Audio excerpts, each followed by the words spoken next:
Have you ever wondered why there's so much controversy around where the zodiac signs actually come from? Why tropical astrologers insist that the signs are symbolic, while Vedic and true sidereal and Asterian astrologers say they're literal?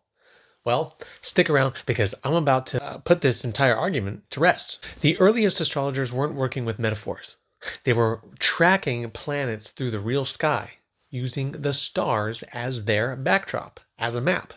Starting as far back as 38 to 31,000 BCE, all the way up until 2500 BCE. Every prediction, every omen, every planetary cycle was anchored to the constellations.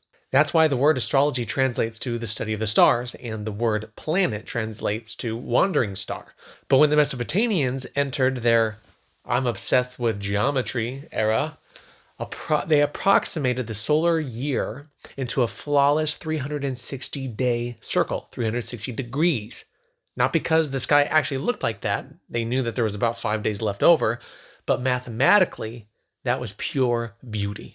And since their master number was 60, based on counting 12 knuckles on one hand and multiplying it by 5 fingers, I'm not joking, they divided this circle into 12 equal sections. Fast forward to hundreds of years later, the Babylonian astronomer priests assigned each 30-degree section to one of the great constellations from the ecliptic in our sky. Now remember this part because this is where we're going to come back to this later.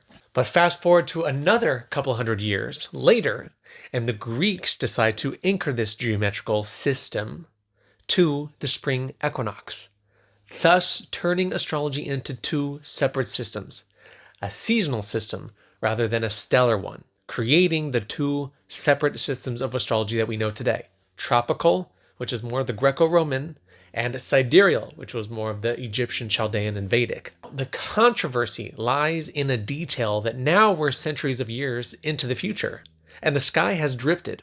Earth has shifted off its axis by 24 degrees, which is more than 24 days off of the seasonal calendar today than where it used to be. And so modern tropical astrologers and modern tropical astrology, what everyone knows due to the victors of history, continues to use that seasonal calendar regardless of that shift, while the sidereal branch of astrology stays with the stars and the planets as they have shifted. And so where the miscommunication has broken down is why the ancestors dedicated a sector to each zodiac.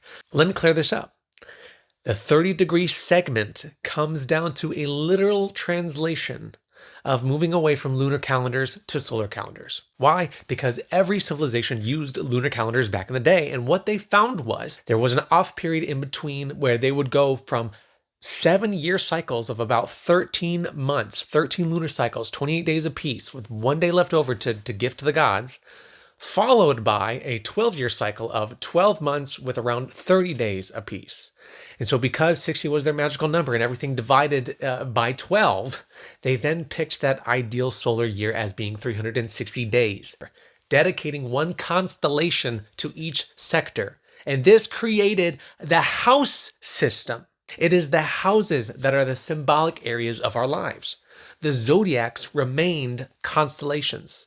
And this is where the discrepancy comes from in dividing the sky and how you divide the sky in a chart, and why we tread into house system debates and territories of whole sign versus equal sign versus Placidus and all those kinds of things. The signs themselves come from the constellations. The 30-degree sectors separating the sky, dividing it into 12 pieces of a chart to talk about predictions and omens was for house placements, philosophical, symbolic representations of areas of our life. This is why, in general, sidereal astrology tends to be stronger overall. Not that some tropical astrologers can't find some incredible insights with their charts and have a massive amounts of wealth of knowledge and talent and confidence, but there's an overarching theme that in a general sense, tropical is very hit or miss for a lot of people, because back then everything was about the sky, and today astrology in the tropical sense has become metaphorical and symbolic rather than literal, not following planetary alignments. And this is a rationale for why it doesn't matter if they're following the real alignments. So why don't people follow true sidereal astrology? Why don't more people follow sidereal astrology if it tracks actual planetary alignments? This is because The main sidereal system that has managed to stay alive through modern times is Vedic Indian astrology. And Vedic astrology is specifically infused with the Indian beliefs and religious cultures of that part of the world. So not a lot of folks that weren't raised with those kinds of cultures and beliefs are going to resonate with a lot of what is going on in that culture. This is why I follow true sidereal astrology. And this is why I, Calendar Landa, am a master true sidereal astrologer. I use the actual planetary alignments of today without the religious infusion. And so here's an easy way to think about the distinction between astrology. So back then, it was just a matter-of-fact topic of studying the heavens. And I want you to think of this topic as the color purple. And through the victors of history, somewhere along the road, we decided to split that purple category into two separate categories, two separate colors. Astrology became red, astronomy became blue, when we started going less from the spirit, more to the physical. The way you look at it today, Vedic astrology is still red. Tropical astrology, however, is pink. It has red in it. No matter how hard it tries, it'll never be red. But true sidereal astrology, looking at the sky as it is, without dogma, without religious infusion, without any kind of fitting an agenda, true sidereal is purple. It takes us back to the study of the stars. And so if you want to talk about the most ancient use of astrology with the modern technology that we have today and the modern knowledge that we have today, then I highly suggest that you book a reading with me as a master true sidereal astrologer.